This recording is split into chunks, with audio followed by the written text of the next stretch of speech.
Hello everybody, how are you today? I hope you are doing great because it is a fabulous day.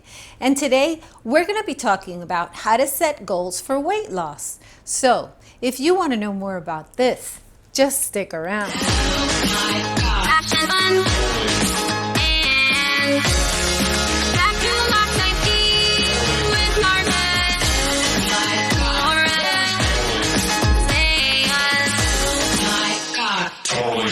You're probably thinking, well, setting goals for weight loss is super easy.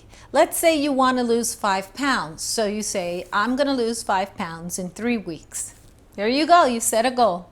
Well, let me tell you, that's the worst way that you can set goals for weight loss. First of all, there is no cookie cutter template that will say people lose weight the same rate. That is impossible.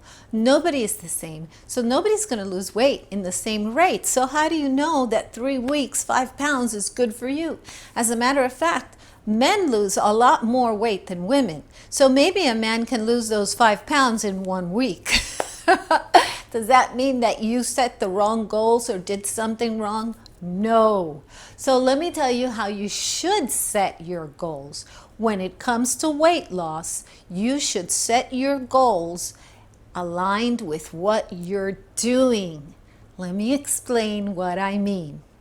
Let's say that your diet, we don't like that word, but let's use it here.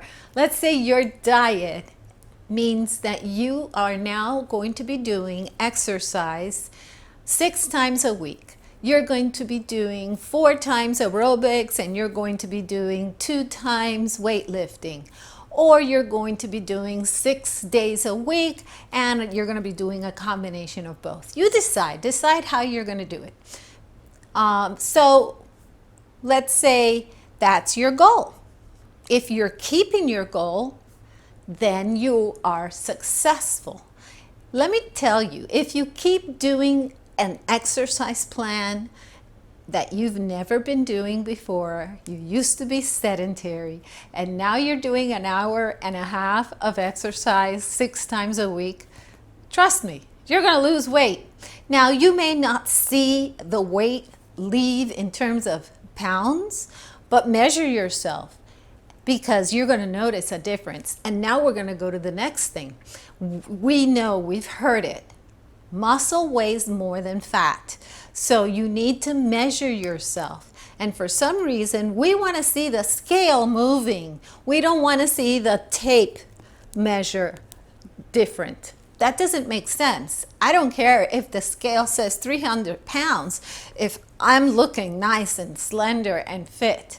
So measure yourself and let one of your standards be your measuring tape.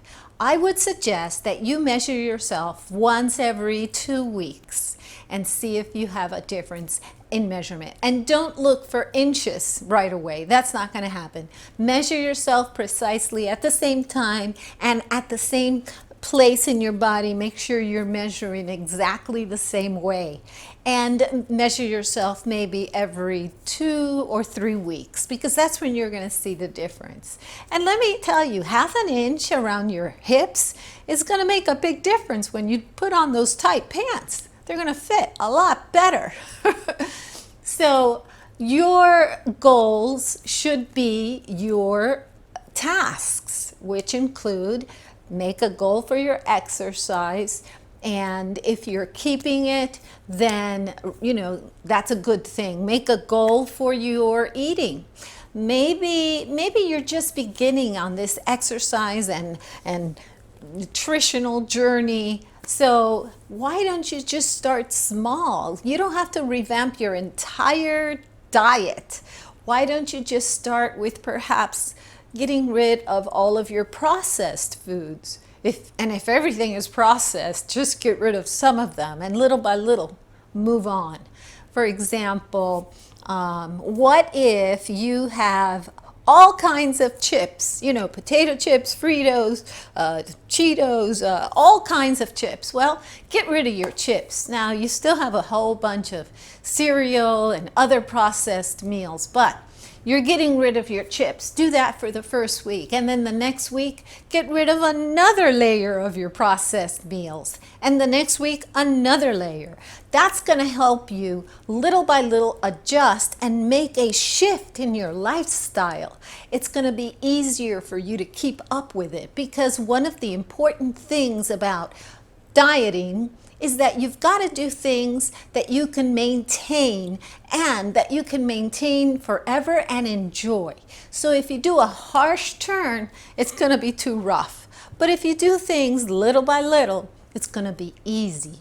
So make that one of your measuring goals. Have you been able to stay off of those processed meals?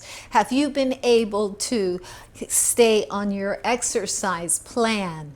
And include in this program of yours, which is a better word than diet, include something for yourself in terms of self-care. For example, say to yourself, I am going to have a manicure or a facial, or I am going to just sit outside and rest, getting the warm sun on my face.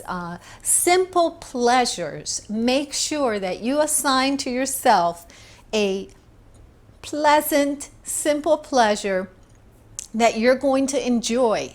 Make that part of your plan and make sure you keep it.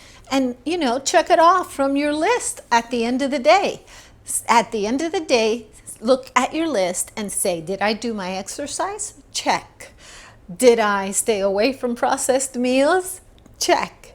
And did I give myself a moment of self-care? Check. I think that is probably the single most important thing.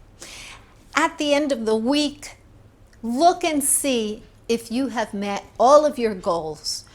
Don't necessarily measure your success with the numbers on the scale, but measure your success with the actions you've taken. Well, I hope that you liked my video. Please subscribe. But more important than all that, I hope that you have a day filled with peace, love, and joy. Bye-bye.